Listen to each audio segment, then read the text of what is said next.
call the October 8th meeting of the Deerheart Planning Commission to order. Before we start, I'm going to reiterate what Chad said. This meeting is recorded. So one, turn off your cell phones and mute them. Two, when you testify for safety, please state your name. This conference will now be recorded. Thank you. Please state your name clearly, your physical address, and your mailing address. And thirdly, please try to keep the audience noise down because we need the recording. Do you have an extra? So I appreciate that. Extra packet? No, I do not. Consent agenda. We have the minutes, the financial report from August 27th and October 2nd, and correspondence. Are there any additions or corrections? Do I have a motion to approve the consent agenda? No move. So moved by Carl, seconded by Stephanie. All those in favor, please say aye. Aye. All opposed, say nay. We have a request from Austin Tomlinson to be excused from the meeting. He's on his honeymoon, I guess. That's no excuse. I know it's not. Do I have a motion to accept his absence tonight? I move we accept his absence. What? I move we You accept moved. his absence. Russ has moved and David seconds the motion. All those in favor say aye. Aye. All opposed say nay. All right. Okay. We have reports from the staff. Carol, do you have anything? I'm just going to talk about the report that's in your packet. Can you hear me okay? No. No? Okay. I don't really want to do this, I don't think, but I'll try without.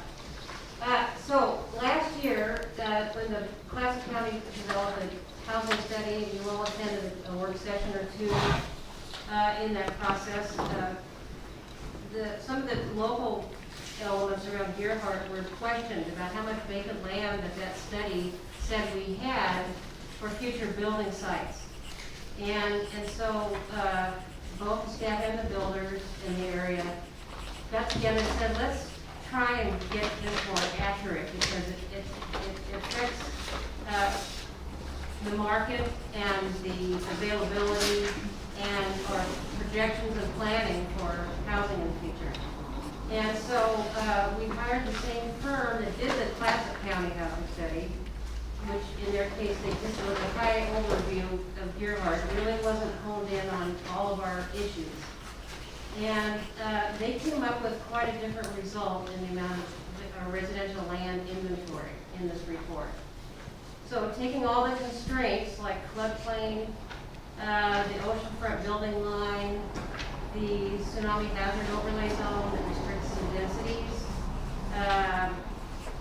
the sewer limitations that even though we have small lots, sometimes we have to combine two in order to get a septic system on it.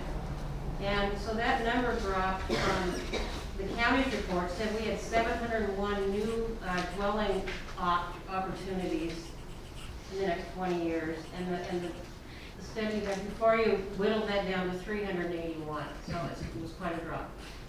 And I know, Jenny, you were involved. There was a number of you that said this doesn't look right and this doesn't look right. And so if you have any questions, this will become the basis for our housing inventory count. We'll probably come back to you someday and try to incorporate it into the comprehensive plan so that we have real data. There are some questions about the format that the state uses when you're estimating residential land inventories, and is it accurate? We're getting a lot of building permits in the last 3 years, a lot more than this number would reflect. But the problem is the state and the statutes for LCDC housing goal, they use the Portland State population projection, which Deerheart has stayed relatively low over decades. And you see the estimate in here. So we might have to look at that in the near future to see, well, wait a minute, this is continuing. The population projections by the state and the state would say, well, yeah, you can't just say 3 years, you got to look at 20 years, and the average then is a certain level. But anyway, we'll keep our eye on that, and we'll talk to you later about trying to get the comprehensive plan amended with this new data. Does anybody have any questions? Thank you. Okay, is that all you have? I think so. Chad, do you have any reports? Yeah, Madam Chair, does that make it time? Yeah, yeah. The Chair, Commission, folks from Gearhart here. Just a real quick update on the city budget for the Planning Commission. Things are looking really good. The revenue losses from COVID-19 in regards to short-term vacation rental taxes weren't quite as much as I thought they would be. So our revenue is actually looking really well. Expenses are up a little bit at this moment, but that's because we paid out for the firefighters that have gone to California and Oregon at the beginning of this year. We will be reimbursed fully, plus a little extra from those states coming in. And just so you know, the trucks also get reimbursed for every hour they're down there. And it's on some of these trucks get somewhere near $300 an hour to be down there and fighting them. Those revenues go back into our general fund, and we try to funnel that through the fire station as much as possible. So that's working really well. We have a group that's down in California right now fighting fires. I think they're due back tomorrow, but we'll see how it goes. They may be reassigned. Oregon Solutions, we did a work session and a recap in regards to the elk situation with the city council. So we've got a lot of recommendations and cooperation agreements upcoming to the city council, so there's going to be more news on that.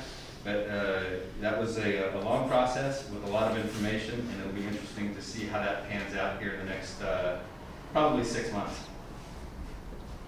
Ridge Path, Duncan Crossing, we've had a lot of forward movement. I've got a champion who came in and said, how can I help the city do something? And so I immediately asked him to do Duncan's Crossing, and he's been getting volunteers put together. He's been soliciting money for this program. And we have gotten Duncan's Crossing all laid out. The dig is done, and concrete might be happening here within the next couple of days, if not the beginning of next week. Then we're going to start putting out for on the blog an opportunity, a volunteer opportunity for people who want to help us build that raised walkway. Not only has Steve been really important with that and then the past volunteers, but also I'd like to say thank you to Russ Haggard for all your expertise.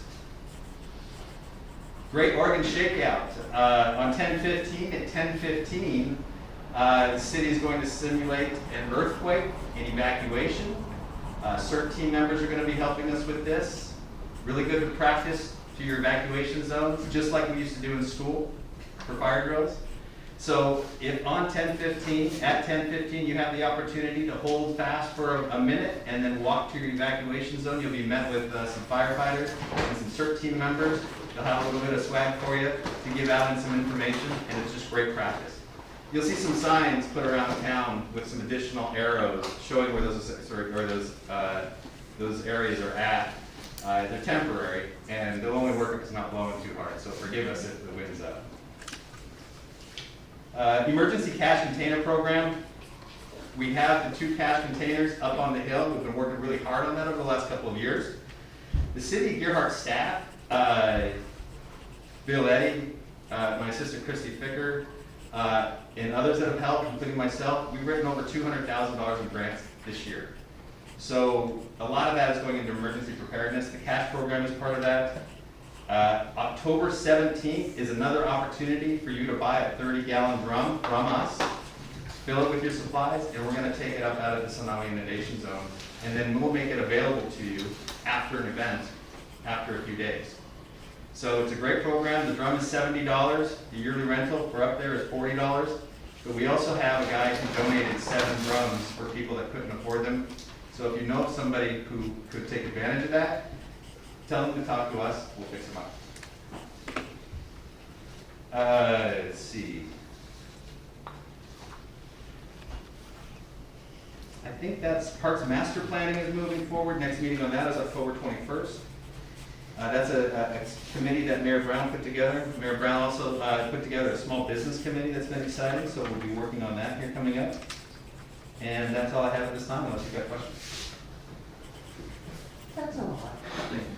Okay, thank you. Any, from any commissioners? No. No? All right, moving on to the goals list. We have the goals list in front of us. Are there any updates to the goals list or questions about it?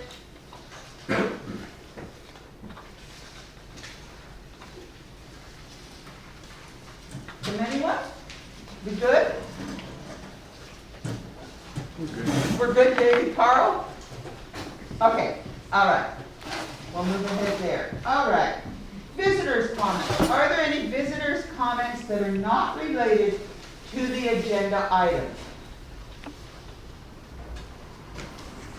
Seeing none, we will move on to the public hearing. C1 Zone Text Amendments, number 19-003 ZPA. I need to read a disclosure statement. All persons testifying shall be deemed party to the application and must provide their name and full mailing address if they wish to be notified of the decision, continuances, appeals, or other procedural actions required by the code. The city's zoning code specifies applicable criteria to be relied upon in making a decision. Those criteria and findings of fact are in the city staff report. Public testimony should be limited to those criteria and findings of fact or to other city or state land use standards that the person testifying believes apply to proposed land use action. Failure to raise an issue in person or in writing with sufficient detail to afford the hearing body and parties to the hearing an opportunity to respond to that issue precludes appeal to the city council or the land use board of appeals, or to seek damages in circuit court due to a condition of approval. Do any of my fellow commissioners have any conflict of interest or personal bias? No. Seeing none, does the audience challenge the commission's ability to make an impartial decision? Hearing none? All right, Carol, we are to the staff report. Okay, Mr. Chairman, I'm going to start with Peter, our city attorney, do what? We've received a lot of correspondence and questions and phone calls regarding this, and so I want to clear up a few things about the Gerhardt Code. So in Gerhardt, if something's listed as an allowed use, it's allowed. If it's a conditional use, it can't happen. And if it's not listed, it's not allowed. So in this instance, what the Planning Commission is considering are all expansions of allowable use in this zone. We've gotten a lot of letters from people that seem to believe that the city is restricting what can happen in the zone. The city could do that, but the changes that have been drafted for this evening's hearing are all expansions of that. I also think I need to address code enforcement because that's come up in a number of pieces of correspondence. So there are two situations where code enforcement occurs. One is if someone's gotten a permit. So if they have a building permit to build a house, something like that, those inspections are going to occur. If people are changing the use, such as what happened with the short-term rental, there were health and safety inspections that occurred automatically for each owner. For any other code enforcement, the city requires that a formal written complaint be filed. And the reason for that, and that is what I have told the city manager to do. The reason for that is in the past, there have sometimes been allegations of selective enforcement. So that the city might view some people more favorably than others. When I became city attorney, it's been a while now, but Jeff Bennett had mentioned this to me and said it was particularly important. So what I've told Chad is that any written complaint, formal written complaint that comes in, is to be investigated. If something is merely noticed, or someone mentions something, we request that they file a formal complaint. And the reason for that is so that we can demonstrate that no selective enforcement is occurring. If there's a formal complaint, there's an investigation. If there's not a formal complaint, there's not. Lastly, there are a couple of things that need to be considered as far as what amendments can we make in this zone or not. And I will say, I have never seen a more restrictive zoning than Gerhardt's C1 zone. I have just not seen one in the state of Oregon. It could possibly exist. I doubt it. But there are changes that can be made to it. We have to keep a couple things in mind. One is your comprehensive plan. And under your comprehensive plan, the goal is to protect the residential character of Gerhardt. What you don't want are things that would attract outside tourists. So the idea is amenities for the residents that live here and the visitors that are visiting, staying in Gerhardt. The second piece is that there are certain other state laws or federal laws that we have to pay attention to. For instance, if the planning commission wishes, they could allow outdoor seating outside of businesses, and they could do that even if it were in the public right of way, so the city sidewalks. But because of the Americans with Disabilities Act, we do need to keep 6 feet clear. So if the sidewalk's 10 feet deep, then the city council or planning commission could allow tables as long as those tables only extended the 4 feet so that there was that clearance that we're required to do. In certain limited instances under the ADA, you can have a 5-foot sidewalk, but given that I think the sidewalk is at least 6, if not more, everywhere, then this probably isn't one of the scenarios. As far as what could happen in private properties in front of the businesses, again, there would be no federal or state regulation that would say what could occur in that. So we have some buildings in this zone that have what's called a 0 setback. So they go all the way up to the right of way. On the other side of the street, we have some buildings that have the sidewalk and then have a grass area and then the building. And so if you, the planning commission, were inclined, you could allow that sort of thing in that area. So again, what we have to pay attention to is the federal law, state law, comprehensive plan. It's your community, it's your vision, it's your values. You can amend it as you wish as long as you're kind of following that directive in your comprehensive plan. Okay, any questions? All right, so I will move on to summarize the staff report that's been available for about a week, and just some of the formalities. This is a legislative amendment. It's not a quasi-judicial personal amendment to a piece of property. It's legislative, so the city has a lot of leeway in their legislative actions in terms of the ideas, policies, and goals that they come up with, and the actual zoning standards. The property, I think everybody knows, is right outside. It's a very small zone. It's about 2 acres. There's 13 parcels. And as we all know, there's several vacancies. But it's a very tiny commercial zone.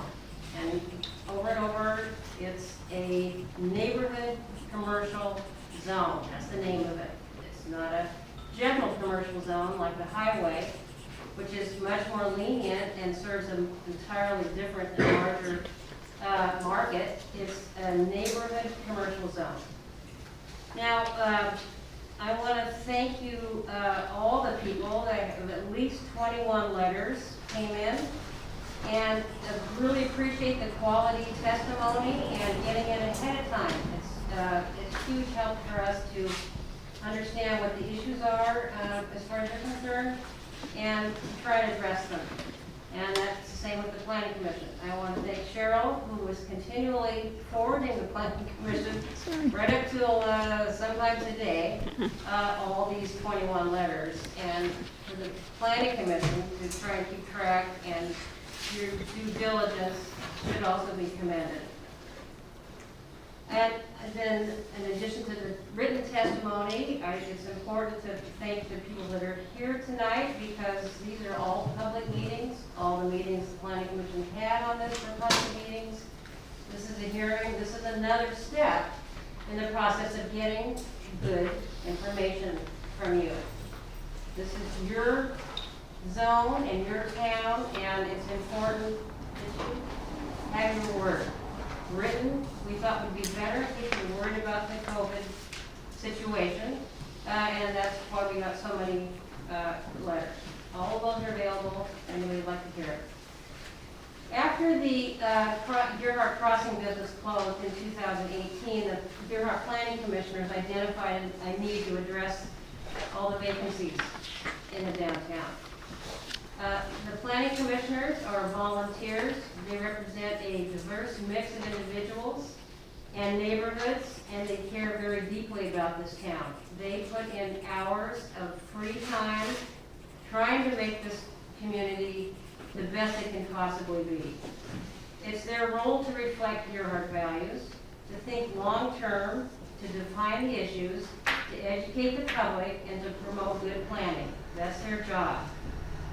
In late 2018, they posed the question, how can we get our planning and zoning to improve the vitality of the city center and still maintain this very unique, very low density, quiet residential character in this neighborhood commercial zone? So, as I said, that was 2018. Here we are, more than a year and a half later. The goal of these amendments has been to modernize some of the uses in the down zone to allow current and future businesses to have more options, to increase their revenue, to be more successful and vibrant, while eliminating some of the outdated and restrictive language that Peter was referring to in our very strict C1 zone, very limited list of uses. Some of those language improvements you probably know if you've read the material. They allow for more modern revenue sources like takeout options in the descriptions of the neighborhood cafe and neighborhood grocery market, which by the way are not allowed. And it's happening anyway because of the COVID, and nobody has stopped it. It also allows more revenue options for barber and beauty shops to include salons and spas, which are not allowed now. They allow for arts and crafts gallery and to expand the gallery for studio use and art classes for the art sector, which is not allowed now. They allow for more options in the description of the variety store to allow more home and garden sales, apparel, and even limited food sale options, which are not allowed now. So those things are happening in some of our stores. And obviously, it's helping, and the planning commission said, well, if that's what the market wants now, then we need to modernize our code. It allows for residential options attached to certain businesses for employee and workforce housing needs. That's not allowed now, and there are many residential uses in the C1 zone right now. Has not been enforced, but we think it's a good idea, so let's make it legal. It also, in order to retain this character that's so unique on the coast and the North Coast, is to make sure that formula use franchises such as Starbucks and McDonald's cannot come in and compete with our locally owned and operated businesses. They are perfectly permitted on the highway, and I'd be surprised if they were even ever interested in the C1 zone, because they need the traffic and the drive-by traffic to survive. But nonetheless, the Planning Commission felt that it was important to say that they're not allowed. And if you want to know what that means, you really need to read the definition. It's not somebody that has 5 restaurants in the North Coast. It means specifically formula use, formula uniforms, formula signs, formula operations, everything is the same. in every store. And finally, the purpose of these amendments is to ensure that the neighborhood character of downtown remains intact by continuing to prohibit adult shops, amusement parks, the seaside style, Surrey style rentals, and also to prohibit new parking lots, because the land supply for the C1 zone is so small that that would be a total waste of land if somebody wanted to put a parking lot on one of the parcels downtown. So, as local businesses in this last couple of years have evolved and adapted to these changing times, the city wants to make sure the zoning code evolves and adapts with the modern language to ensure that they survive and thrive. There are good ideas going on right now in these stores, but very few of them are permitted right now. The city wants to attract new and vibrant businesses such as this modern grocery market store, neighborhood grocery market that can meet the needs of the community and provide for residents while fitting into the Gerhardt character by limiting tourist development. Several businesses have shown us the way, and we're hoping to respond to that in these amendments. They've evolved, and they were originally described for something else. The city supported their evolving business, and now proposes to incorporate these methods into the C1 zone for their benefit and the city. So, in order to amend the zoning code, there are two criteria. One, does it comply, these amendments, are they consistent with our comprehensive plan? And number two, is there a need to do this? Along the way, we've had these meetings with the Planning Commission. I counted 14 meetings. They're all public meetings. The Planning Commission in Gerhardt serves as the Citizen Involvement Advisory Committee for the city, as do most small cities. They count on their Planning Commission to be their Citizen Involvement Advisory Committee by statute, because the city is small and has a hard time getting volunteers and staff involved, more meetings. And so it's very appropriate that they're taking this role, particularly when there's not a lot of development going on or they have a lot of other matters to deal with. And interestingly enough, the COVID period has been a good time in some ways to sit back and think and put these plans together. So they have been acting very openly. In all the meetings are public, they're published, they're posted, they're on the website, they're announced, and so on. For people not to use it, but if you So- have to. Your findings in here about whether or not these amendments comply with your comprehensive plan, I'll try not to say too much more about this, but the most important policies in your comprehensive plan, which I think Peter alluded to, is very unusual. And I just have to read some of these because the city will preserve and maintain the predominantly residential character of Gerhardt through appropriate zoning and land use regulations. That's what we're doing. We're putting together land use regulations to predominantly serve the residential character. The city will implement those regulations through continued development of Gerhardt as a residential community. The city will recognize the importance of that and the need to protect them from negative impacts of transient rental property and to discourage increased levels of traffic and similar disruptions. The city will limit commercial activity in the city in terms of both land devoted to commercial uses, a very small C1 zone, and the types of uses permitted in the zone to the level that is compatible with Gerhardt's residential character. The city will prevent the city from becoming a tourist destination. The city will work to achieve a level of commercial development that supports the needs of Gerhardt residents rather than a regional commercial center of a major tourist destination. The city will not designate additional property for commercial development. The city will limit the number of business uses in the C1 zone so that the zone does not become a destination for tourists. And it will achieve, through these methods, a compact town center, which we have. Those are your comprehensive plan policies that relate most to what's going on in these amendments.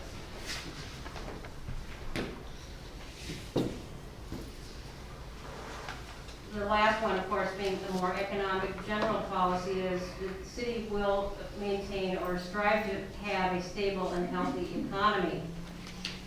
Now, zoning in itself is not the way a market operates alone. There's so many complex factors in marketing and business and commercial development.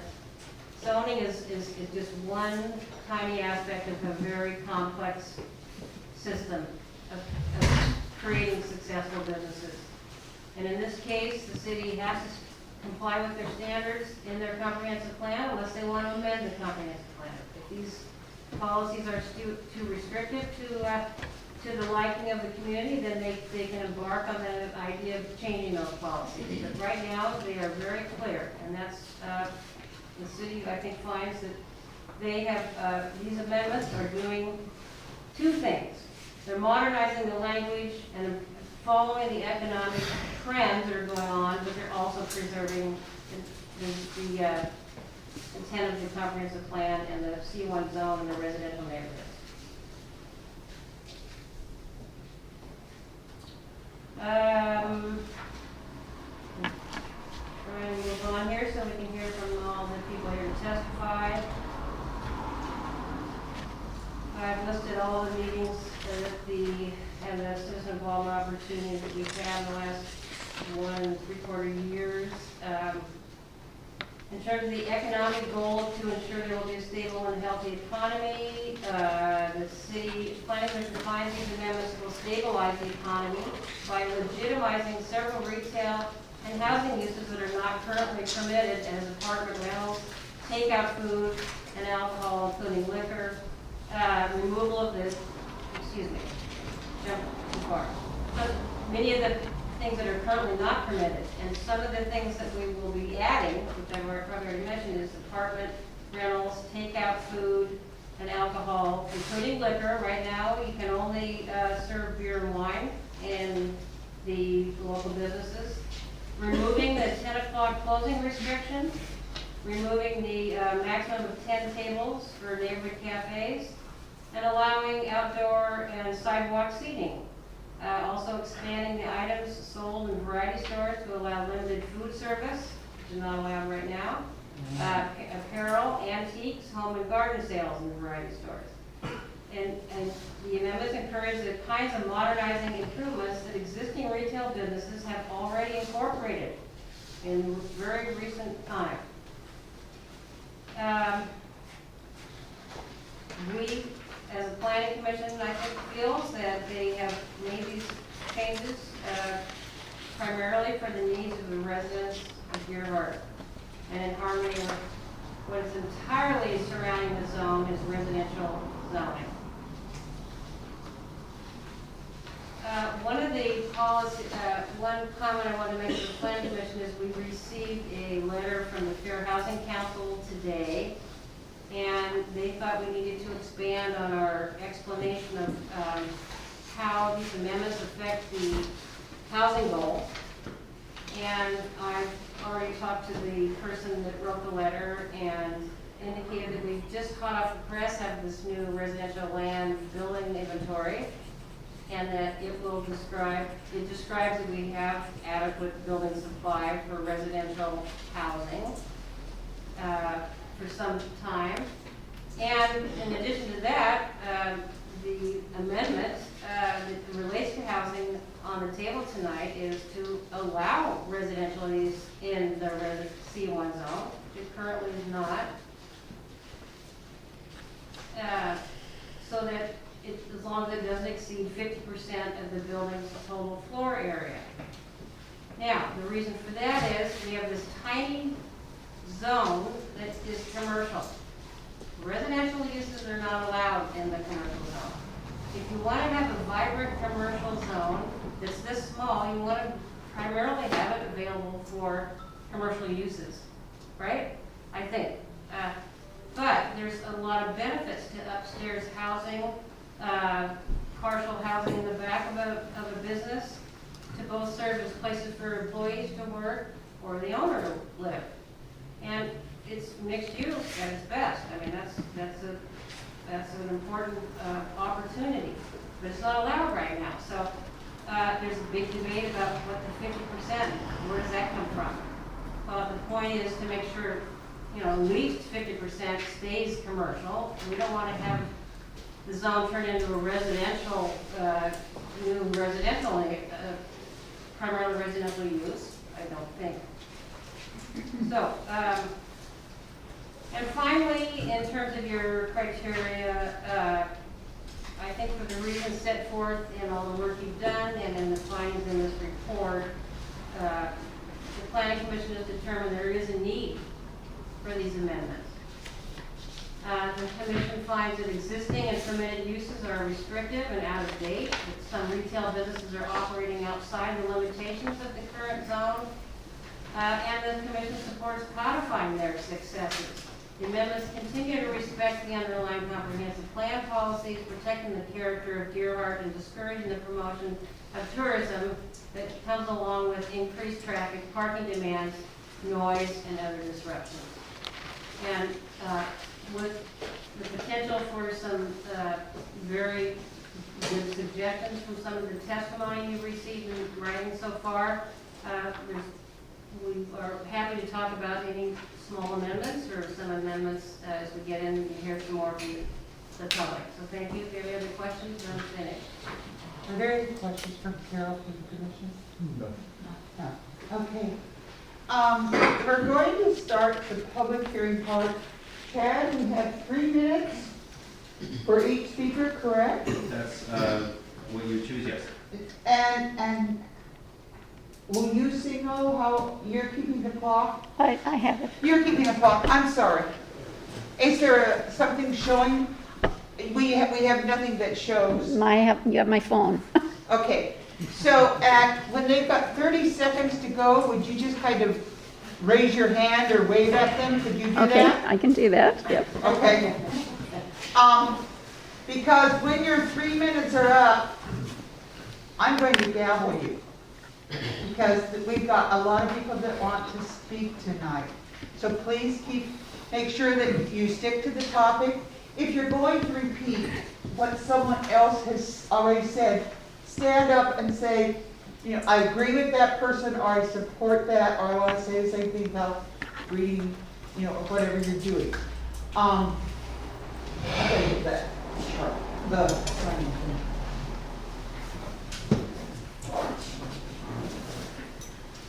Oh, meeting? I usually. Oh, there. Yeah. Sorry, we can get it one. Well, Okay, I just don't know if I'm. that's okay, that's okay. So if you're planning on speaking tonight, you should have signed this list. Yes? No? Okay. If you would pass it to the back, please. Okay. Then when someone's done, you bring it back up. So we will first hear those people that are in favor of the amendment. We will then hear from those people opposed to the amendment. And then we will hear those neutral comments. I never figured out what that means. So are there any proponents? There are no proponents. So the rest of you are either neutral or opposed. So I will call on you one at a time. Once I get my list back up here. Breathe in, breathe out, whatever you want to do right now. And I can't see a thing because my glasses fogged up. A couple more wanted to sign up. Okay, are there?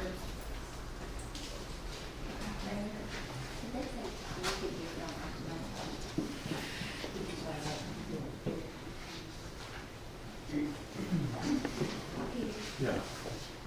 The policy for coding person, Yeah. I like that in writing. You have it in writing. Sorry. That's my I want it in writing. I'm just going to get that list. Is that okay? You can file a formal complaint and then hold. All right, where's the list still? You're working on it. You're the formal complaint on it? Yes. Okay. If you read what this is, you'll see it's contingent on meeting the obligations of all parties.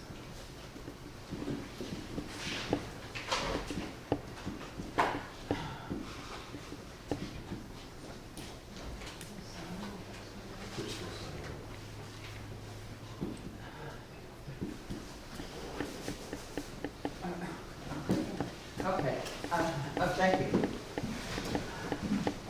My patience level is so low. All right.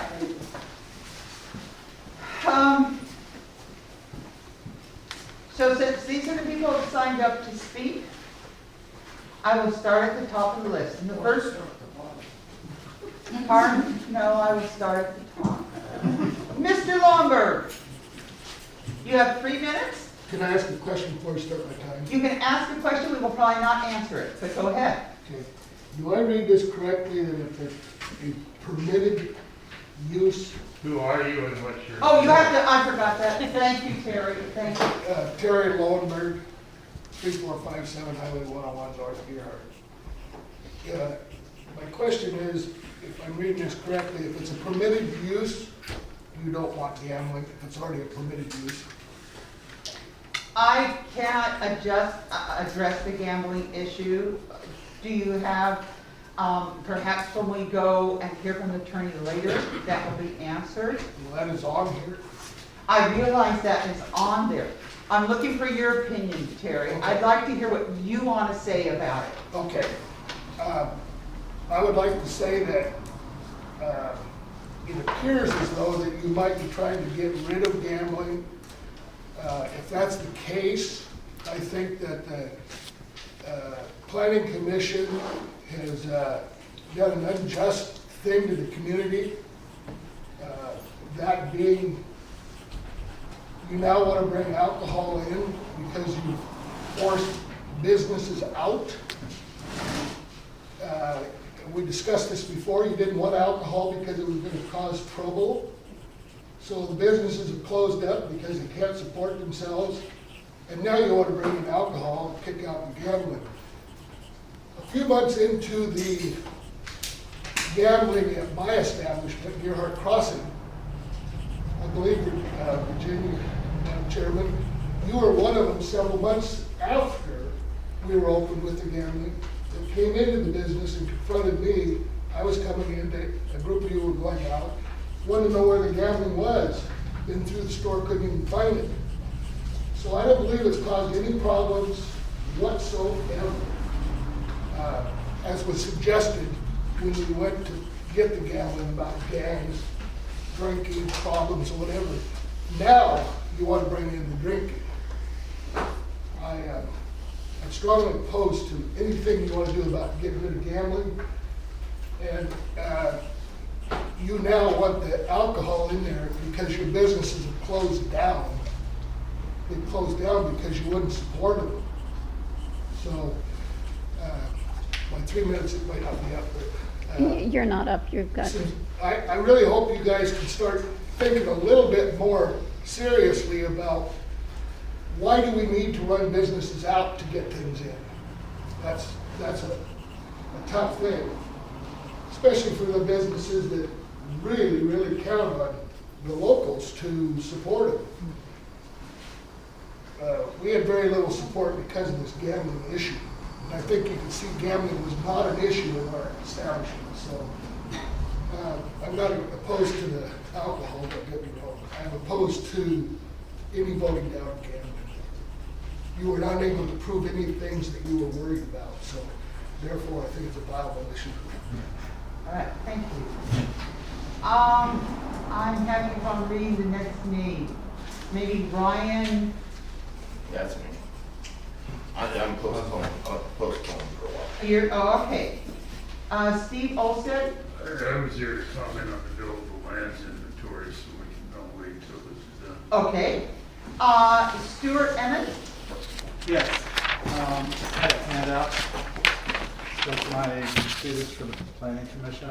Yes, you may hand us, Okay, so how should I do this? Just to each person? or we can pass it along to ourselves. Okay. Excuse me, could I get a couple for the people that aren't here as Yeah. well, and one for the record? Thank you. Thanks. Sorry, if it's takes long to get these out. Excuse me, Paul, just make that work.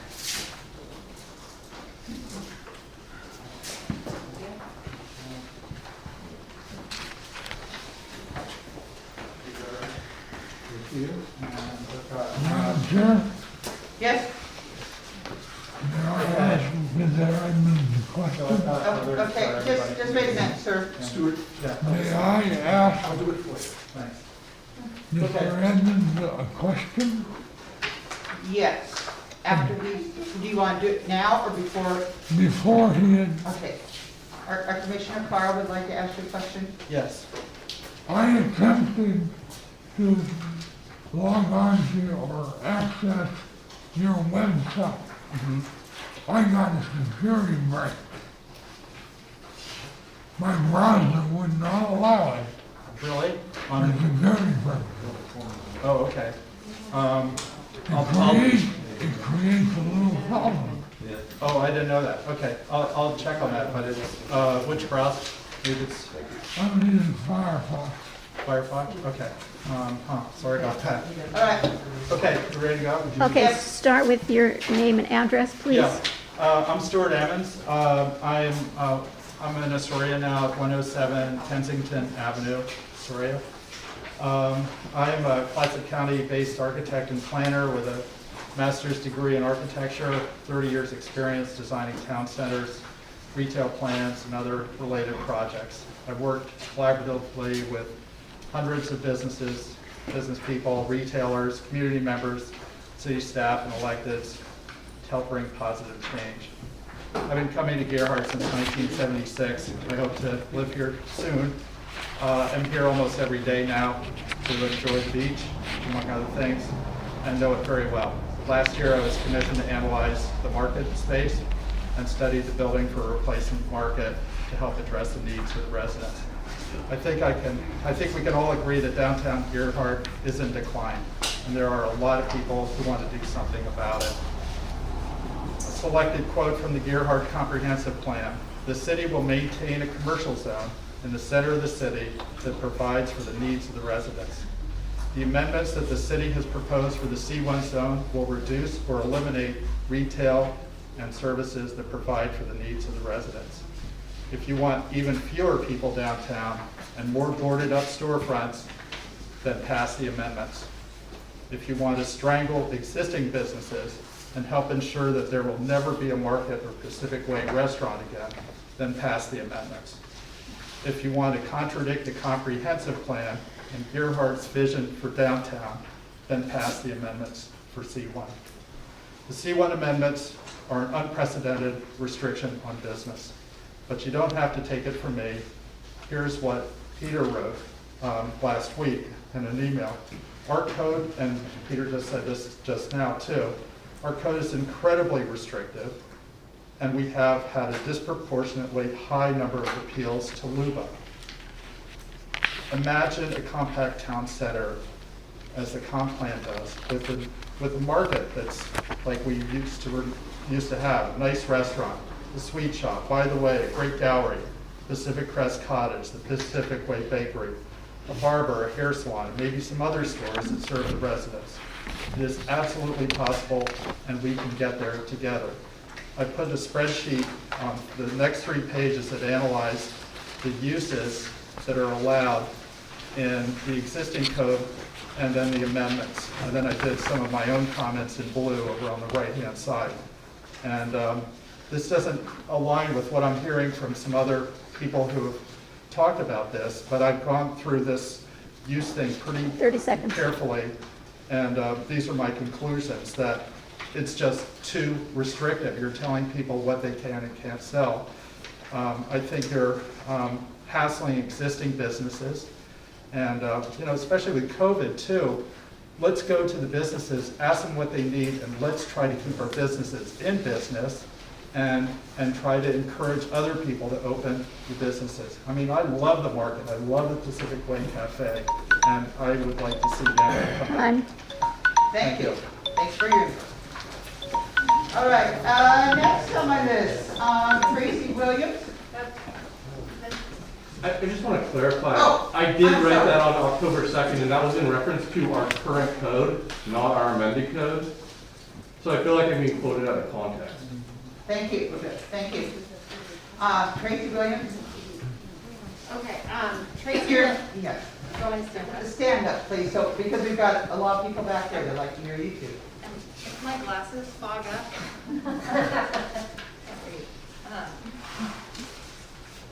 Okay. Tracy Williams, I'm the owner of the Sweet Your Shop. address, please. 567 Pacific Way, P.O. Box 2337. My business and my home are the same address. And I want to thank you. My comments are intended to supplement my previous letter and also my legal counsel's letter to the commission. I want to reiterate that while I think the changes were undertaken with the best intentions, I think they missed the mark. Specifically, stripping out my outright use as a soda fountain, which PS does allow for takeout. That is a specific use that I'm permitted. I view as a taking. It's hard not to see that I'm being singled out. It's hard to get a loan or refinance a building that has a conditional use. Similarly, non-conforming uses are difficult. And I do applaud that the code changes ratify my legal living in the C1 zone, even though it has been happening in my building since 1905. The square footage constrictions are arbitrary and hamper an owner's ability to use the building as see fit. Let me explain my soda fountain problems. I obtained a SBA loan with the outright use of soda fountain, which enabled the thing to go through. That allows me outright use of my patio. I also wanted to sell wine and have seating on the side of the building that had been closed to the public for 20 years. The city told me I needed to obtain a conditional use permit as a neighborhood cafe, which allowed me to sell food and wine for on or off-premise consumption, which I did, which is takeout. To obtain all the appropriate county and state permits as well. The county and state don't view the size of the building separately. For the past 4 years, I've operated the Sweet Shop as primarily an ice cream parlor. Ice cream is my main business. I've sold 61,417 scoops of ice cream. My wrists are sore. Even with the loss of 15,000 a year since Young Life left. Wine is second, followed by coffee, and then there's the scones. They're the fourth biggest sector of my business. I sold 34,108 scones as of yesterday, and my arm is sore. Gift merchandise, hats, picnic baskets, and such are 7% of the business. Food and limited groceries make up less than 5% of my business. I started adding grocery items when the store went out of business because my customers asked me to, and pre-COVID I was open 7 days a week, and often the only place open in downtown Gerhardt. I can share with you what anyone in the grocery business, Terry, can tell you. It's a penny's game. Food, especially the high quality organic stuff that people want, spoils fast. I give away or donate or throw away more than I sell. It's offered as a convenience. Okay. So I don't fit the new grocery store 30 outright seconds. use, which the mayor said. 30 seconds. Also, I don't fit the variety store because I primarily sell ice cream. This new law uses primary lot and splits out ice cream from food and lists specifics. My lawyer tells me that means things not listed are therefore not allowed when a list gets this specific. I want to quickly just say that I've had 17,266 customers since I opened, making 92,942 distinct transactions. Of those, 3,500, 20% were one-time visits. So either Your they time were is up. passing through. The rest of the 80%, let me just quickly finish. The rest of the 80%, and then I'll be done. Shop frequently, and based on zip code tracking, which I do, most either live here or have a second home here. 1,400 of my customers, the population of the city, spend more than 1,000 a month in my shop. Thank you for your input, Tracy. 275 of those are 7 times a week. I asked if the city Very tracks good. that.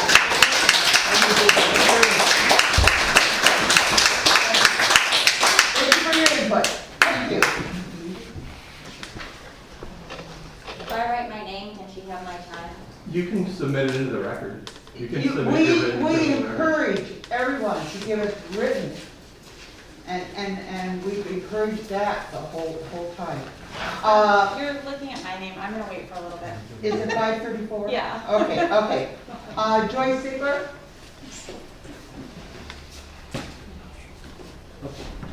My name is Joy Sigler. Would you please put your mask on? You know what? I can't wear a mask and You have to. I You have can't, to. I'm sorry. It's required. I, Before you my can glasses, Do like I do, take my glasses off. I can't read my Okay, statement I'm without my sorry. glasses.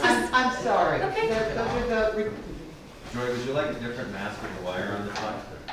No, I actually have a face shield I could run and get, and then I could speak later, because if this is okay, but if it's any farther up, my glasses fog up, I won't be able to read my statement. Can I read it for you? I had to minimize things. My name is Naomi Joy Sigler. I live at 726 Pacific Way. Good evening, I need your mailing Commissioner, City address. Planner. What? You need your mailing address for the record. PO Box 2443. Thank you. Are you starting? When you start, Pardon me? when you start. Okay. Good evening, Commissioners, City Planner, and City Attorney. I am here tonight offering opinions and perspective from both myself and my husband, Brian Sigler. I'm going to acquaint you with our story in hopes that you will gain understanding of how the proposed codes will negatively affect the value of our property and decidedly be detrimental to the economy of the C1 zone. We purchased the property in 1990 and occupied the structure entirely for our family residence. In 1996, we renovated the single-car garage and opened a shop. My conditional use permit category was variety store and included sewing services, alterations, and selling a variety of home decor items. I have conducted my business of 25 years entirely consistent with my conditional use permit. The proposed requirement to limit owner's occupancy to 50% of the structure will greatly diminish prospective buyers of our property and business. I hope every parent of a small child can enjoy the freedom I have had of balancing family and business. While we support your attempt to legitimize mixed zoning, we will not and cannot watch our property values plummet from overreaching and restrictive requirements. We have been grateful for our property and the opportunities that we have enjoyed. We want the next owners of 726 Pacific Way to have the same flexibility in living and working and not be confined in any way in its use for commercial or living occupancy. As a side note, you must take into account loans, because forcing somebody to occupy only 50% of that structure is going to limit the kind of loans that are available for them. Additionally, we are puzzled by the inaccurate references in the findings of art sector as used for criteria for creating the outright use of art gallery and studio. Studio is easily satisfied under the current outright category of office space. Expanding the art sector seems to be a false claim that such a thing even exists. There is no mention of a designated art sector in the city website. So how can you expand something that doesn't exist in the first place? While there may be 30 a Earhart seconds. Art Walk each month, Art Walk occurs in C1 and C2 zones. There's a lot more I could say. Lastly, under prohibited uses, a definition of core criteria is grossly lacking for amusement activities. It doesn't seem to be limited to commercial activity or nonprofit, which allows city staff to control all aspects of residential or commercial activity in the C1 zone. We strongly encourage this commission to abandon all amendments and codes and begin anew. Thank you. Thank you for your input.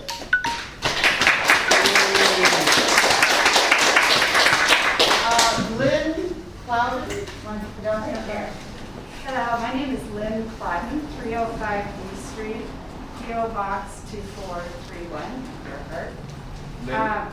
In order to get you on the recording, it might be helpful if you came up a little bit, just to make sure. We just got one microphone. Thank you. How's this? That's much better. After reading all the documents, I especially appreciate Carol's representation tonight of what well-intentioned changes these are, and that the process, I also appreciate that you have spent much longer coming up with these amendments than I have been able to participate in.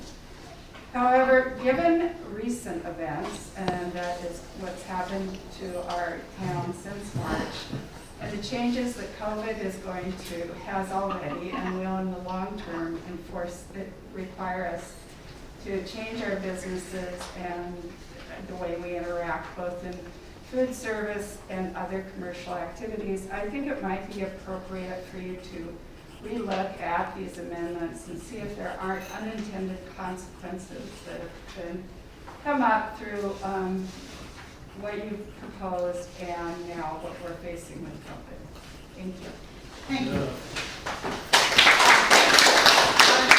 I'm going to ask that the applause please be held so we can move on to the testimony. Kevin, Leahy? Good evening. Kevin Leahy, 1759 5th Street, Astoria, Oregon. Appreciate the opportunity. I'm here tonight as the director of CEDAR and the Classic Community College Small Business Development Center, and want to speak in favor of our business community here in Gerhart and throughout the county. We are in unparalleled times here, as we all know, with COVID-19, how it's impacted our business. We at our SBDC have served over 300 businesses, 300 since March, with COVID-19 relief and assistance, and we serve to really assist the businesses. We work with Tracy Williams at Sweet Shop and other clients here. I mentioned her name because she's given us permission to do that. But I'm not here representing Tracy, I'm representing the business community, including Tracy. So in terms of the amendments, I sat with, I had a Zoom call with Mayor Matt Brown 2 weeks ago.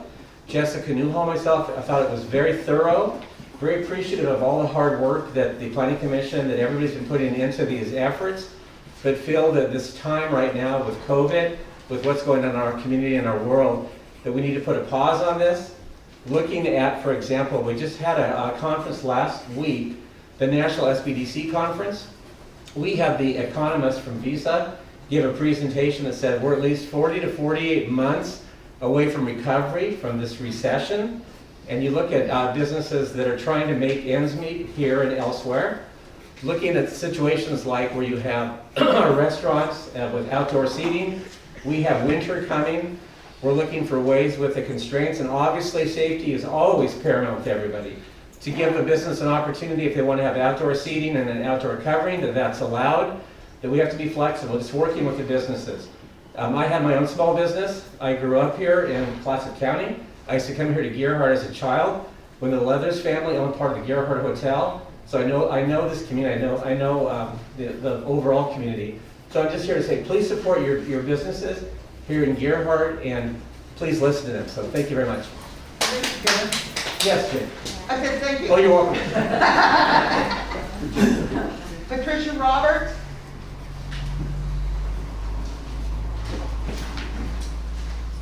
Patricia Roberts, 366 North Ocean Avenue, Post Office Box 2406, Gerhart, 97938. I haven't read all of your proposed amendments. I appreciate the effort you put in, but are any of you small business owners? Do any of you have a small business in the C1 zone? Have you brought them in and talked to them? Have you asked them what the impact would be of these regulations? I hear people saying, I couldn't get a loan if this were the way the regulation was when I came. You've got to consider that. Do you have someone in real estate on your committee? Please pause this. Get the research and the background you need. This would be a disaster for the city. Thank you. Thank you. Okay, Tim McDonald, am I reading that right? Yeah, I'll pass. Everything's been said that I would have said. Okay, thank you, Mr. McDonald. Okay, so those are all the people that are signed up to have make a statement. I therefore close public. You just hold on just one moment. Yes, sir. We do have some people. Oh, I forgot about Online, that. and just give me a moment, because they didn't have an opportunity to sign up. I just need to kind of. David, read some of these can I have people. the bulletin, the clipboard? No, clipboard. You asked. I'll take it. Thanks, Tracy. Gordon, then you get to pass on. Thank you. Okay. Whoever she is. Virginia, see, this would be a good time to ask anybody online, the microphone's behind you, so you're just fine if they'd like to speak. Okay, would anyone online, would they like to speak? Give them a minute just to make sure they can unmute their. All right.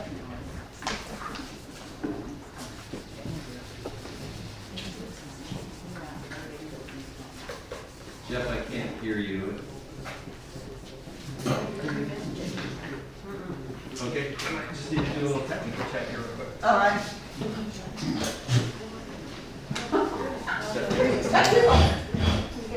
Yeah.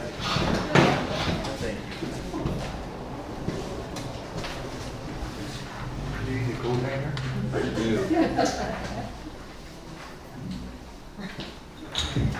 Okay, Jeff. Can you hear me now? Yes, sir. Good evening, Jeff Terhart. My personal address is 89254 Ocean Drive, Warrenton, Surrey Pines. But our family owns and leases property in downtown Deerhart. And Jeff, just... Jeff, is that your mailing address? Excuse me? Jeff, is that your mailing address also? That's my personal mailing address. Okay. My company address would be P.O. Box 8, Seaside, Oregon. Thank you. Okay? Yes. As I said, we own and operate and lease out property in downtown Deerhart, and we're just really concerned about these regulations. I think a lot of good things have been said tonight. I just am asking that you revert it back to the Planning Commission to get more input and reach out to us as property owners and business people to fine tune this so that we don't get hurt by this. I apologize that I didn't know this was being worked on ahead of time, but nobody had reached out to us, or I don't know if any other businesses or anybody was reached out to by the Planning Commission for ideas, but usually when you make these kinds of changes, there should be a little bit more study, and I think planning commissions are great, and I appreciate the work on this and the intent, but I think there's some things in this that could really affect our community. So I would ask that you table this or set it aside for more study. Thank you. Thank you, Jeff. Is there anyone else? Do you have anyone else, Chad? Not at the moment. Let me double check here. Okay. Modern technology. Is there anybody else that's online that would like to speak?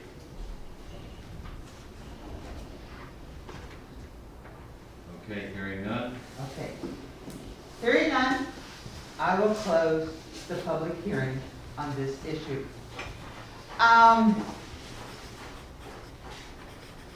Carol and Peter, are there things that you would like to say to us before we have discussion?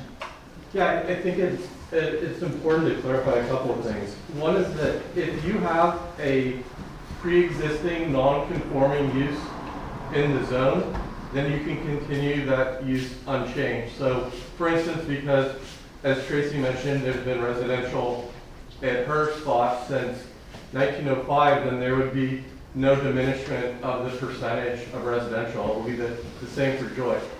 Where that residential would come in is if there's a parcel of land that is vacant right now. I think everyone knows that. And there are a number of other vacant properties.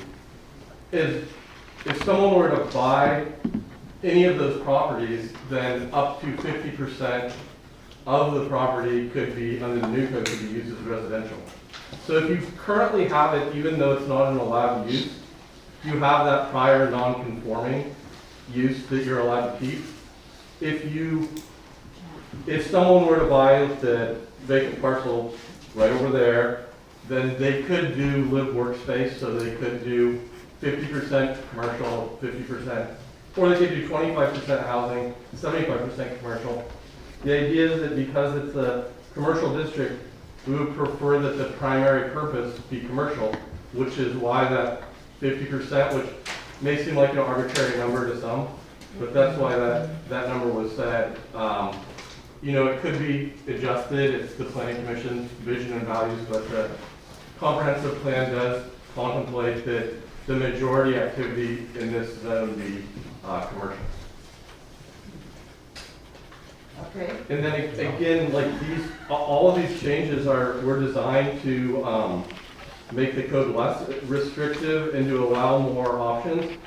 If there are additional tweaks that you'd like to do, for instance, there seem to be a lot of people that don't want bike rentals, but there are other people that are interested in sports equipment like a pickleball. So it could be, you could do something like say, you know, a business could sell sports equipment, but we could outright prohibit bike and, what's the name of it? Is it? Surrey. Surrey, yes, very controversial with Surrey. Anyway, so we could certainly craft the code like that. There's a lot of flexibility, and if people have specific uses that they want allowed in the zone that they can give us, that they think would be attractive to businesses, if you'd let us know, that would be something that you as a committee could certainly consider. We could check them against the comp plan. But we've got some flexibility here. Again, I mean, as I said in the letter, the email on October 2nd, the current code is as restrictive as any code I've seen in Oregon. These revisions would make it's still pretty restrictive after we're done. I mean, it is, but these would make it less so. That doesn't mean we can't, you know, have a few more options or tweak some of this language. We sure can. Okay, thanks. And I have a couple of comments that you might want to consider. And so one is the limit, the requirement to get an administrative permit for outdoor seating. And I think the staff we've walked the streets and decided that as long as there's ADA compliance for the 6-foot separation, then there's no reason not to allow it. Okay, so where are you putting that, Carol? Where are you talking about? Let's see.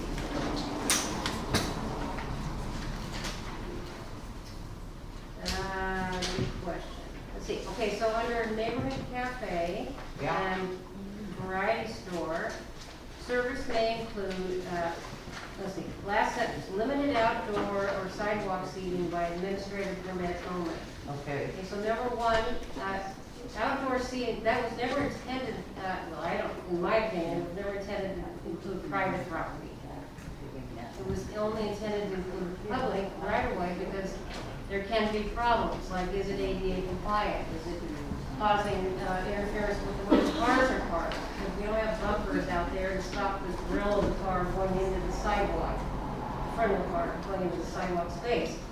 But if you want to allow outdoor seating and either on private property or on the sidewalk, we can just have, you know, specs and say, fine, as long as you meet ADA and safety requirements. I think you could take that maybe slightly vague language out, limited outdoor seating by administrative permit only. So that's one. Clarify for me, please, Carol. Are you saying we should say limited outdoor sidewalk seating on city right of way? Is allowed. Or is allowed, but we have to have it meet some codes. Well, so we're trying to decide how we would best do that. We either come in, the intent originally was just come in and get a permit so you get compliance. Right. Since you're on public right away. Right. Because there are rules, there are no things. And so Chad, maybe we'll just have specs that say, here's your specifications. If you want outdoor seating, you have to meet these specifications. And then it would be an enforcement thing. If the specifications were not satisfied, then the city would have to, make an adjustment, require an adjustment to meet the. But what I don't think we ever intended was to limit outdoor seating on private property. No. Do you agree? Yeah. Yeah. We didn't even think about that. We thought about primarily sidewalks. Right. So I think that's an easy change. And let's see, another one is parking in general. Now, this is the current code. This is in the C1 zone. Currently, any new businesses are required to provide parking. Any new structure? Yeah. There's this structure, isn't it?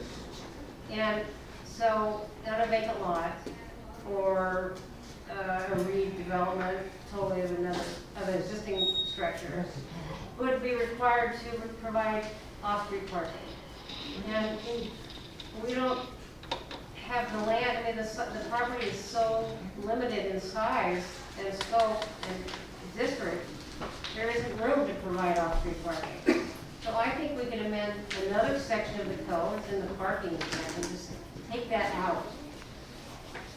And these are some things that were suggested by all the comments that we received. That are good suggestions.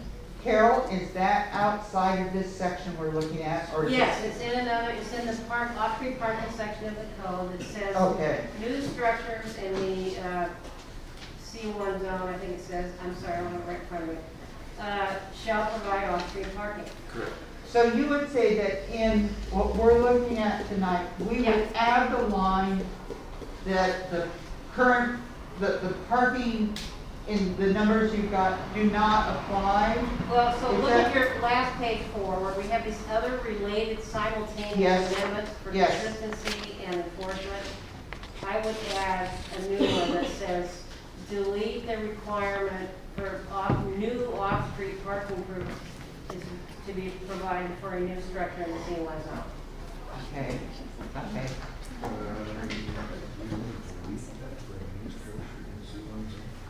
That's the parking requirement. Dave is asking me a question, but. Yeah. So you're saying that we want to change the existing comprehensive I plan? think in order to satisfy all the things we're trying to achieve, that might have not been the right decision at that time. It was completely a different subject we were reviewing at that time. But in thinking about it and some comments we've received, do you want to require off-street parking for new structures in the C1 zone now? The way I see the past summer in the C1 zone is 30 to 50 cars parked along the curbside on a daily basis for the existing businesses, whether they're shuttered or whether they're open. Those spaces have been full all summer. The spaces in front of the post office are full. People can't check their mail. And we want to take restrictions on addressing parking out of the ordinance. It's a suggestion to you, since Well, there's. that's my question. And I don't know, I know that the city staff has complained about the lack of parking. But I don't know where a new structure would find parking, since all the buildings are allowed to be built up to the curb, to the sidewalk. And David, if I might. Yeah. I don't see how a structure change would actually change how much parking we need, because we can't do any new C1 zone area. Or C2. So C2, this is. Or C3. Yeah, so not C2 or C3. And if you did require a current building, let's say Terry wanted to raise his building and rebuild it, and then have him required to do 4 or 6 parking spots, it would be impossible. Yeah, right. So it makes, it kind of, in our conversation, it makes sense to get rid of that parking requirement, and then for the city of Gearhart to figure out that there is some more area where parking could be added in Gearhart, or at least structured so that it's better used. Such in front of the, in front of the tap house, if that was it, there's available parking there.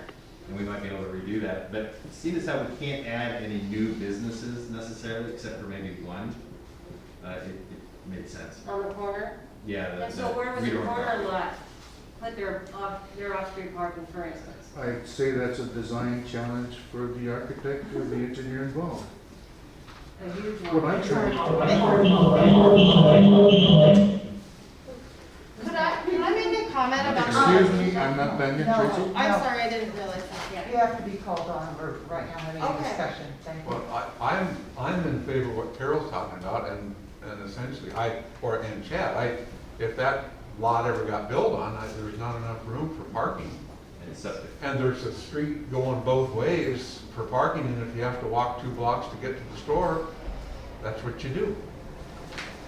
Well, if we add parking spaces, we'll fill them up, which will contribute to congestion and traffic. But it's too restrictive to have a property that valuable and say, okay, we're gonna use, a quarter of that lot for parking. The other thing is, nobody said anything about it for all these years until just now. Well, it's, Nothing. What brought this on is that in addition, I came in earlier today, I had taken a look at the code. We had taken a look at the suggestions, of course. We had looked at places where we could tighten it up or loosen it up to help people. And then I said, why don't we just walk it? Why don't we look to see how wide the sidewalk is?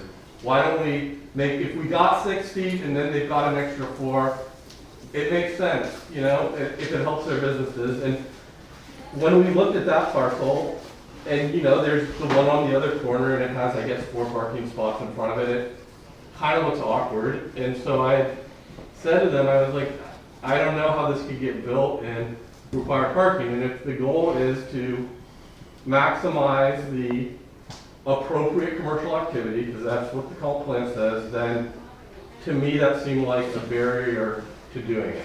And obviously it's your vision and your values, we have the existing code, it has a requirement.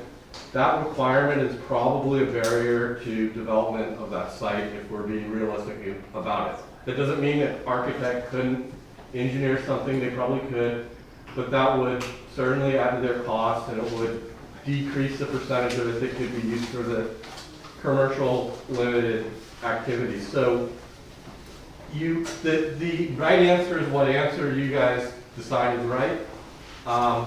But if we're looking at how to bring in more commercial activity, then that, to me, that requirement was a barrier, and that's why I identified it with Carol and Chad. Okay, so what, I'm sorry, let me, specific language, please, for Carol, how are you suggesting your specific language? So then we have a clear, at least I have a clear picture of what you're saying. We would say there was no on-site parking requirement in the C1 zone. So my final comment for Peter would be, the city is already providing subsidized parking for every business in town, which significantly lowers the price of doing business. Not only provide parking, but maintain it. And enforce it. Right, and At again, no cost. there's no right answer here. What we want to do for you is spotlight these issues so you can decide what the right answer is. And at the end of this, so that's kind of, we tried to troubleshoot through this so that we could give you all your options, so you could understand the legal risk. There's very little legal risk associated with going one way or the other on something like parking.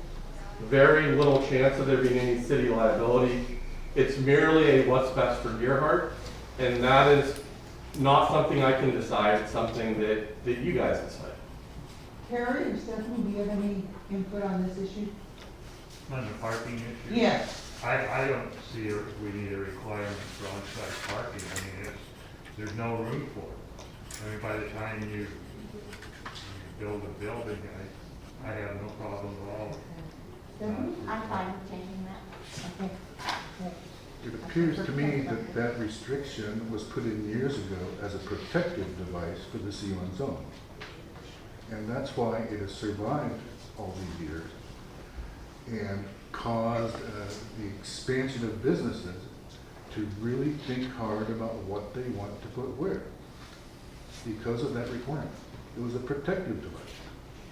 There's no such restriction there's no similar restriction to the C2 zone or C3 zone, but the C1 zone is calling for off-street parking for new structures with businesses. So it's kind of a compromise between the two. The old existing limitation stands, the new situation allows. Well, let me ask you this, what are we trying to do tonight? Are we trying to rewrite that code, or are we just trying to decide if we're going to, pass this or table it for further amendment? I think our vision tonight is to review any particular sticking points. And that's what Carol and Peter are doing, just some little tweaking. And to go ahead and come to a decision and a vote. That is my desire. And I think that's where we're going. Is that where you're going, Russ? I mean, is that what you're looking for? Did you have something else? Well, no, I thought we were getting in the weeds with No, where well, we're going here. That's what I was looking for, specific language. Did you have anything else? Another one I think is worth considering, and again, Commissioner Taggart, I'm trying to take all these 21 different sets of comments, some from attorneys that are good suggestions, and really narrow it down to something simple things that we could do to improve on this grant. So, this one is the design guideline that is written on page 2. Item number 4, design guideline for new structures. Where practicable, in accordance with the C1 purpose statement, all new buildings and structures are encouraged to incorporate design that support and reflect the local architectural characteristics and residential nature of Gearhart, such as pitched roofs and wood siding. Now, I know we talked about this quite a bit. It was an attempt to insert some kind of design standard. But the criticism from Bob Morey's attorney, Kara Richter, and Eric Geisman is that it's wide open. Where practicable and encourage and reflect certain things is too vague. And we want to get into design review discussion. It's always been on your goals list for years to develop some design review guidelines for the city. And you still might want to do that, but it's a bit dangerous to just throw in this standard, in their opinion, that is arbitrary and difficult without any criteria. So when Chad gets this plan in for a new structure and goes, well, does this meet the intent of the Gearhart pitched roof wood siding? There's subjectivity there on his part to decide. I read that as non-binding. So it reads as if it's a recommendation, and so I guess it makes them aware that that's your preference, and I guess there's some value in that, but it doesn't actually do anything. So the question is, do you want to do something? And if you want to do something, then we need to put in clear and objective standards so that someone doesn't have to guess what the Gearhart look is. I mean, if you wanted to say like wooden shingle, flat exterior, that will be a standard that people are able to understand. But many of your buildings in the current zone have flat roofs, not pitched roofs, so requiring a pitched roof doesn't necessarily fit in with the current aesthetic, but if you want to do that, you can. We just have to give some guidance on how pitched the roof needs to be so that they can understand it. That's really it. I mean, there are some other things that we can talk about, but I think those are kind of easy corrections that make a difference. Okay. So we've had the suggestion to the parking, the design guideline, the sidewalk, and seating. And the seating. Okay, we've heard some other points.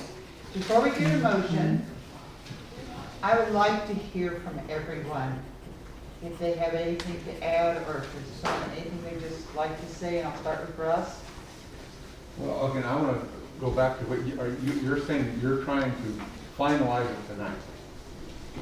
That's why we had the public I hearing. disagree with that concept. I don't think we can do that. Okay, okay. And I And think can you that tell me why? Well, I just think that there's too much stuff that came up tonight that may be that, some of them are valid, some of them are just, people venting. But I think that there's enough validity that we should look at it and talk about it. There was talking about financing, some of this proper, owner occupied stuff. I don't know that we investigated that. It's a real thing for the people that own the shops and try to sell them. So I think that I'd like to know more about it. Maybe it's a false claim on their part. Maybe there's nothing to it. But I don't want to, stifle anybody's opportunity to build a business up and then say nobody's going to have the opportunity to buy it because of what we're doing. So I'm not trying to drag this out. It's been dragged out for a year, and a half. But if the citizens said what they said, I think we have to take a look. Okay. Carl? No. Nothing? Nothing. David? Couple of comments. Number one, I never figured that the planning commission would be obligated to consider the financial packages involved in the business. No. I mean, that's not our business. We're the government. Business is business, government's government. My other comment was, there have been 14 meetings about this project for over about a year and a half, which is a lot of meetings, a lot of hours, and virtually no one showed up at these meetings knowing we were talking about the C1 zone. Tracy came once, made a good point. Virtually no one came and said anything until we got all this work on paper. Nobody was involved in the process, the sausage making process. And now everybody's unhappy. So, that's it. That's it for you. Thank you. Stephanie? I think there were a lot of really valid points made, and I agree with Russ that maybe there's compromise and maybe there's things that we could look at further and tweak here and there. But I'm also really torn because I also agree with David. And we did have all of these meetings, and the opportunity was there for 14 times for people to come forward or to find any one of us and have a conversation. And I can say, I never had a conversation with any of you. And I would have been happy to, and I'm sure all the other commissioners would. So I'd like to go ahead. Thank you. Harry? Yeah, I have some comments. I agree with Stephanie that we've been doing this for a year and a half, and when somebody stands up tonight and says that we haven't been doing our job because they don't know what's going on, I don't think that was a fair criticism.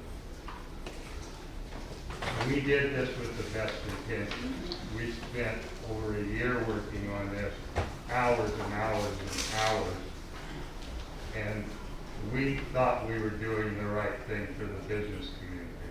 We went through this, we were expanding a lot of the things, we were making sure it complied with the comprehensive plan. We put a lot of thought in tweaking this, but what I have no pride in. This is Karen now. And what I agree with Russ, but this is what I'd like the business community to do. What you've come in tonight, you've yelled and screamed and told us what a rotten job we had done and how it's going to put you out on the street. What I want you to do in the next month are all you people in the business community to get together and come up with like a 2-page report, not threats, but a report saying this is what you guys can do to help us in the business community. That would be productive. We could take that and look at it, work with you, send it to the meeting, the next meeting with one person, you can all come, but have a spokesman and tell us what we can do to help you. And one last comment, we are going through all this. The major problems with the grocery store and ex-restaurant, we're on septic tanks here. That's a major problem. The locals don't shop the grocery stores. They go to Fred Meyer's, they go to Costco. When I come from California, we stop at Trader Joe's and pick up stuff, although we were supporting the grocery store. We have a parking problem and also a seasonal business. What do you do from January until the 4th of July? So you, the business community, struggle with these things day in, day out, day in, day out. Come in and tell me how we can help you to solve those problems, because those are the problems that need to be solved. But I'm willing to wait. Like I said, best intentions, really the best intentions. I spent 47 years practicing law, representing small businesses, so I know what they're like, I know how they hurt, I know how they thrive, I know how they fail. I want to know how you can thrive, not tell me that you're going to fail. So I'm going to make a motion that we table this. Can I get say something? You may. Thanks for asking. You get 2 minutes uninterrupted. I have a gamble. I have to say that we have spent a lot of time, a lot of discussion, round and round, thinking about what we could do. We haven't heard from anyone. We're in this community. We live in this community.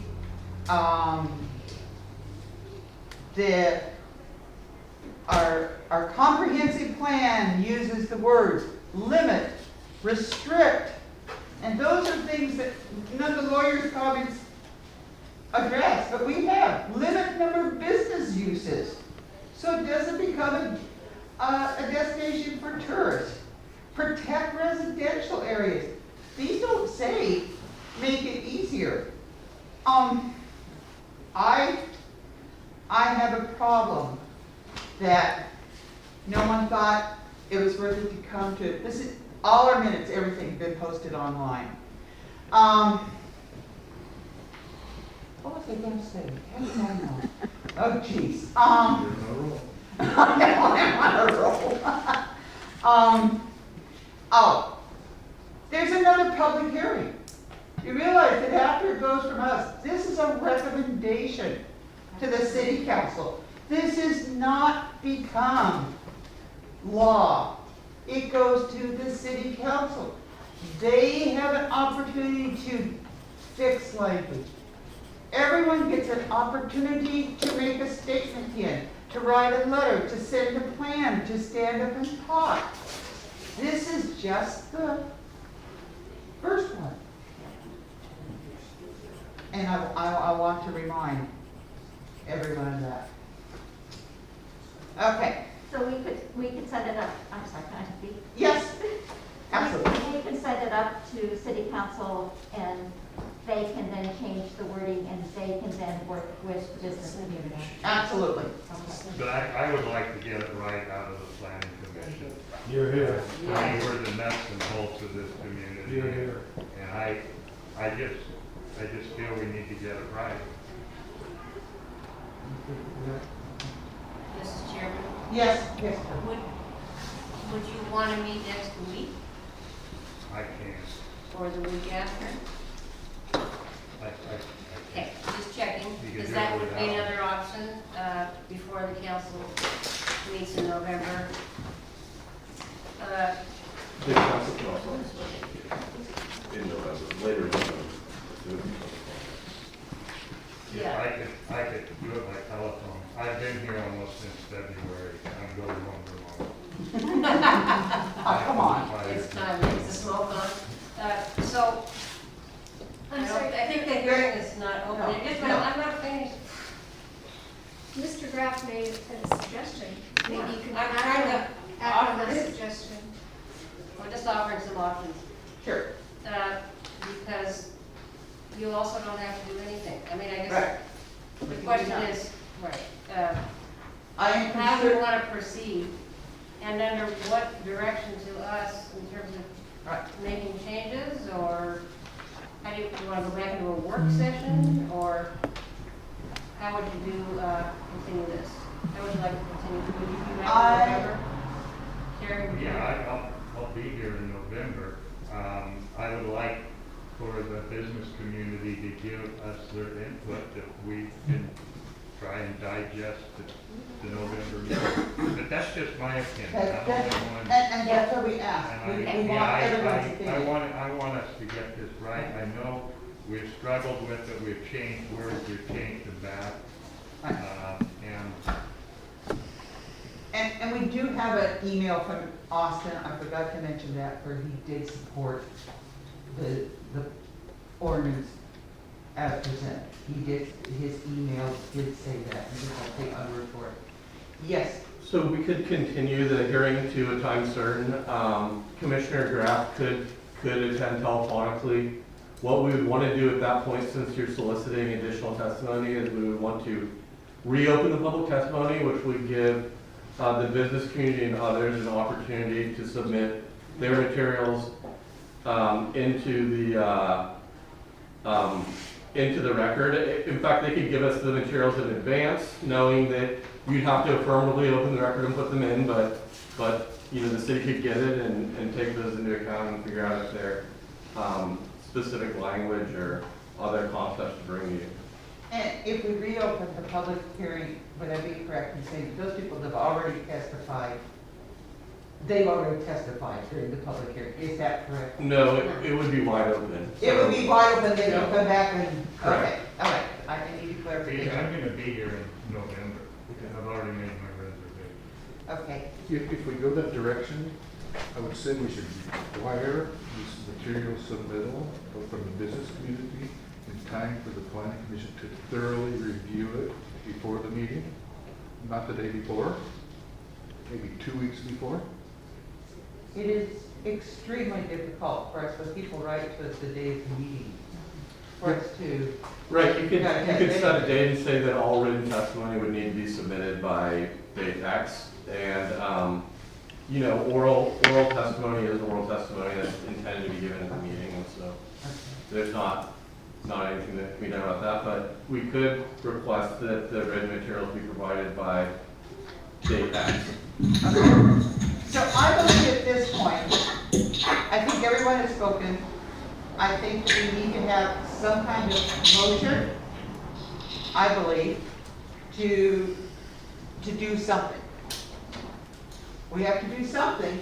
We can't just say it. I make a motion that we continue it until the November meeting. Right, Terry Graff has made a motion to continue this hearing to the November, what date is that? I think it's the 8th. The date was the No, 8th. it's the 12th. The 12th. 12th. So November 12th. Okay. I'll second that. All right, I have a second from Russ. Is there any further discussion about this? Yes, Yes. the notification came out that if we did continue, Yes. it would be the 15th of October. That is correct. That was what Cheryl added. We're looking for clarification. The email that Cheryl sent to us said it would be continued to next Thursday, basically. But we can do it till November 12th. We can go that way. You can go any way you want in terms of the timing. Okay. Is that answer your question? And that would be the soonest you could have done. Okay, does that all right. Question. All right. All those in favor of, say aye. Aye. Oh, you seconded it. And I said it, you just didn't hear it. I didn't hear it, okay. I'll say nay. All right, so let's do it by poll. Russ? Aye. Carl? Aye. Aye. David? Nay. Nay? Aye. Aye from Terry. Aye from Jenny. kind of, You could abstain. I should have abstained, okay, all right. So the audience knows what we will be doing. We will be continuing this public hearing November 12th. Mr. Graff has asked for a written report from you. And would we say, Terry, 2 weeks beforehand? That'd be fine. And keep it precise. Be 2 proud weeks. of your papers. Make it precise. Right. And we really good, the question is, how can we support you as a business community? That's what we're But we have to stick to the comprehensive plan. Yeah. We cannot decide we don't like it. It was written in the 1990s. If you want to change it, that's not for us to go change.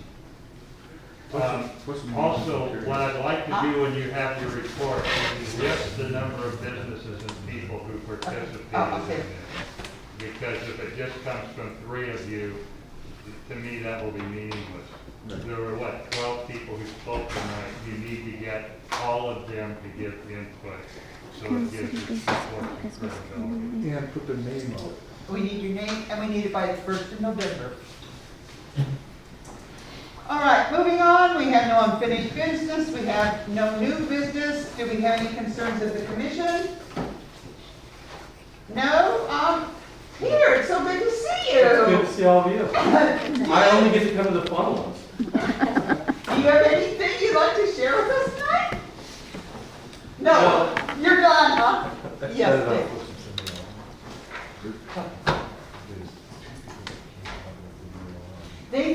You're still here. Do you want to talk with, I'm sorry, do you want to talk to Carol after the meeting? Or No, I want to direct this to you guys. Oh, okay. Okay. Go ahead. Okay. Yeah. I'm here, my name's Steve Olstead, 653 East Street, P.O. Box 2363, Gerhard. I'm here to address the buildable lands inventory report, which I think you guys have copies of. Yes. I presume everyone read it. But when we moved, my wife and I moved here 27 years ago, and this town was a lot different than it is today. It was full of kids. There were kids on every corner. Today there aren't any kids running up and down the street. Maybe the population growth according to Portland State, that Gerhard grows at 0.7% per year, and they have it projected for the next 25 years to grow at 0.3%. Yet, the new starts on housing, single-family dwellings, I got these numbers from the building inspector. In 2019, there were 24 new buildings, new homes built. 2018, there were 35. 2017, there were 29. 2016, there were 32. And in 2015, there were 25. So the partially developed tax lots in the R1 zone, or the not partially developed, the undeveloped tax lots in the R1 zone were 179. I spoke with Lynn Brigham today, the broker at Windermere, and available lots on any lots that are listed for sale in the city of Gerhard. There's 2. For every start that every house that's started, the industry says is between 4 and 6 jobs for a year. If we, at 179 lots for single-family homes, I don't know where they're at, but according to, they're here. I know there are some, but I think the urban growth boundary needs to be expanded. I don't see how, I don't know when this growth rate of 0.7%, if that Portland State doesn't, in the report, they don't say when that population was taken. I believe it was in 2010. I don't know. But there's between 35 starts, 25 to 35, 179 lots, and 2 lots for sale in Gerhard right now on the real estate listing. there's a lot of people who won't sell their lots. I mean, you guys all know that. I think the people want to move to Gearhart, and for whatever reason, I think there's an opportunity for the builders, and whatever you guys can do to help, but these numbers are not correct. All right. Thank you. Thank you for your input. We had asked Carol, like she explained, to do that study because when we got the report from the county, we were going, like parts of the golf course, they're not really buildable lots. And so it certainly is upgraded from where we were before. Oh, definitely. So I know it's continued to be a work in process, so I appreciate your Yeah, I think input. the sooner people there's just not gonna be any jobs here for pretty quick for all the guys that get out and work. And there's a lot of construction people who live in Gearhart. Okay, all right, thank you for Thank your you. comment. Okay, it is, Did you have something? Did you have something? no. Oh, no. Sorry. It's 7:50, meeting's adjourned.